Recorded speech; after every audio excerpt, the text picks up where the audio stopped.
सीमा गर्मियों की छुट्टियों में अपनी नानी के गांव आई थी। सीमा नानी के घर पहुंचने के बाद अपनी नानी के पैर छूती है और उनसे आशीर्वाद लेती है। तभी उसकी नानी उससे कहती है, इतनी बड़ी हो गई मेरी सीमा, चल जल्दी से हाथ मुंह धो ले, मैं तेरे लिए खाना लगा देती हूँ। भूख लगी होगी ना? हाँ नानी, भूख तो लग रही है मुझे, आपके हाथ के बने हुए पीले दाल और चावल खाने की। कितना टाइम हो गया है मुझे आपके हाथ का बना हुआ दाल चावल खाए हुए। तू तो नौकरी में व्यस्त थी, तो तुझे कहाँ से टाइम मिलेगा अपनी नानी के लिए? और जब इतने टाइम बाद आई है तो ज्यादा टाइम के लिए रुक कर जाएगी तू। हाँ नानी, इस बार पूरे 2 महीने के लिए आई हूँ। सीमा की नानी अंदर जाकर उसके लिए खाना बनाने लगती है। सीमा कमरे में अकेली होती है, तभी उसे किसी औरत के रोने की आवाज सुनाई देती है। वो कभी खिड़की से बाहर झांकती है तो कभी दरवाजे से बाहर झांकती है। उसे समझ में नहीं आ रहा होता है कि आखिर रो कौन रहा है। तभी नानी खाना लेकर आ जाती है।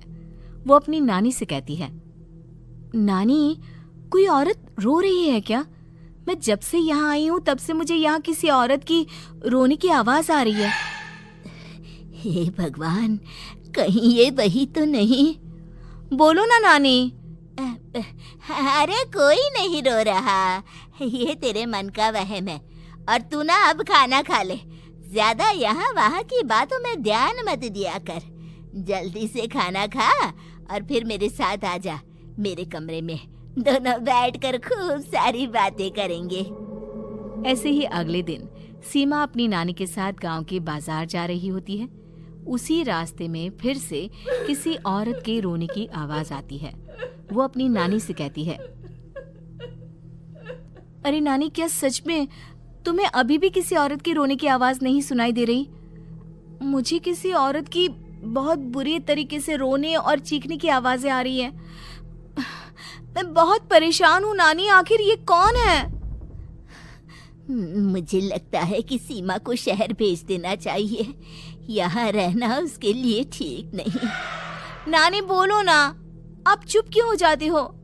सीमा, तू घर चल, मुझे तुझसे बहुत जरूरी बात करनी है।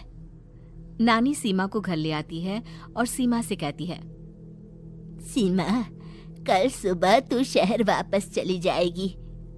अरे अचानक? आखिर क्या बात है नानी, आप मुझे ऐसे जाने को क्यों कह रही हो? मैं बस जो कह रही हूँ उस पर ध्यान दे। तू कल सुबह यहाँ से चली जाएगी, और ये बात मैं कोई मजाक में नहीं बोल रही। तू कल जाएगी तो मतलब जाएगी। अरे नानी, चली जाऊंगी मैं, ठीक है, पर आखिर बात क्या है ये तो बता दो। मम्मी से कोई बात हुई है या फिर मुझसे कोई गलती हुई है जो तुम मुझे अचानक से जाने के लिए बोल रही हो? देख सीमा, रात बहुत हो चुकी है और मुझे इस बारे में कोई बात नहीं करनी।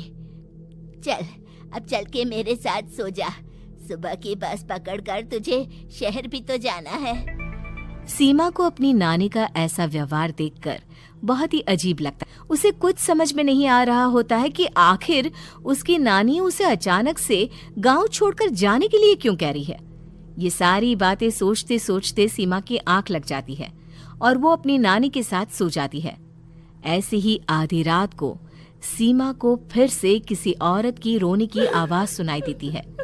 वो उस औरत की आवाज सुनकर बार बार करवटें बदल रही होती है और तभी उसे सपने में भी एक अजीब सी औरत की परछाई दिखाई देती है, जो इतना चीख चीख कर रो रही होती है कि सीमा डरकर उठ जाती है। वो पूरे पसीने पसीने हो रही होती है। वो अपने आसपास देखती है तो घर में बिल्कुल शांति का माहौल होता है। सीमा घबरा जाती है। वो अपनी नानी को जगाने की कोशिश करती है, मगर उसकी नानी नहीं जगती। सीमा को फिर से उस औरत की रोने की आवाज सुनाई देती है। आखिरकार सीमा अपने आप को रोक नहीं पाती और वो घर का दरवाजा खोलकर बाहर निकलती है। आखिर ये माजरा क्या है? आज तो मैं पता करके रहूंगी। अब आवाज का पीछा करते हुए सीमा आधी रात को गांव के चौपाल के पास बने कुएं के पास पहुंच जाती है, जहां कुएं की चारों ओर बेड़ियां लगी होती हैं। उन बेड़ियों में लगे हुए ताले के साथ एक लाल रंग का कपड़ा और माता रानी का कलावा बंधा होता है। उस कुएं में से सीमा को किसी के रोने की आवाज आती है। सीमा परेशान हो जाती है। इस कुएं में कौन है? कौन है यहाँ? सुनो, कौन है? कौन रो रहा है? वो चिल्ला चिल्ला कर पूछती है और साथ ही लोगों को जगाने की कोशिश करती है, मगर किसी को भी उसकी आवाज सुनाई नहीं देती।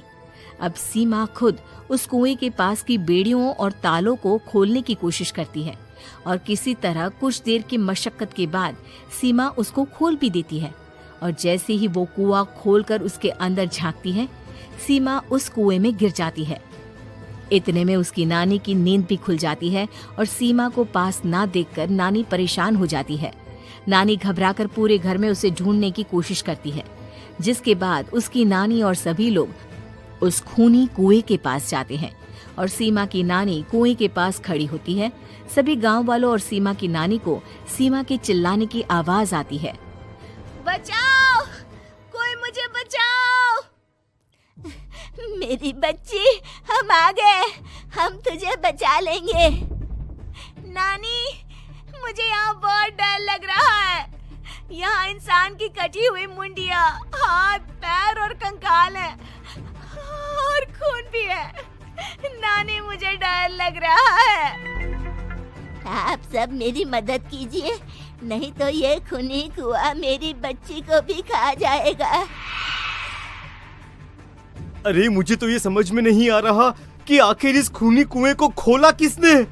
सालों पहले इसको इतनी मुश्किलों के बाद तांत्रिक बाबा ने बंद किया था। अरे पूरा गांव खूनी कुएं के बारे में अच्छे से जानता है, तो कोई भी जानबूझकर तो ऐसा करेगा नहीं। मतलब किसी ने अनजाने में इसे खोल दिया है भैया। सीमा को इस बारे में मालूम नहीं था और जब से वो यहाँ आई थी तभी से उसे किसी औरत के रोने की आवाजें भी सुनाई दे रही थी। कहीं सीमा ने ही तो उसे नहीं खोला। अगर ऐसा है तो फिर सीमा का बचना बहुत मुश्किल है। वहीं कुएं के अंदर सीमा रोते हुए बैठी होती है कि उसे आवाज सुनाई देती है जो कुएं के बाहर खड़े गांव वालों में से किसी को सुनाई नहीं देता। आज सालों के बाद मुझे ताजा खून मिलेगा। तेरा खून पीकर आज मैं अपनी प्यास बुझाऊंगा।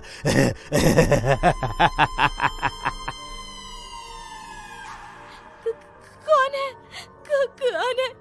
मत मारो प्लीज, मुझे जाने दो प्लीज। मैंने किसी का क्या बिगाड़ा है? वो तुझे मरने के बाद पता चल ही जाएगा। जितने में गांव वाले और सीमा की नानी कुछ सोच पाते, उतने में उन्हें सीमा के चिल्लाने की आवाज आती है और अगले ही पल सब शांत हो जाता है। क्या हुआ? सीमा, मेरी बेटी। माफ करना बहन, लेकिन अब सीमा वापस नहीं आएगी। हमें एक बार फिर से कुएं को बंद करना होगा। गांव वाले तभी तांत्रिक को बुला कर लाते हैं। एक बार फिर अपनी शक्ति से तांत्रिक बाबा उस कुएं को हमेशा हमेशा के लिए बंद कर देते हैं और वहां एक बोर्ड लगा दिया जाता है कि यहाँ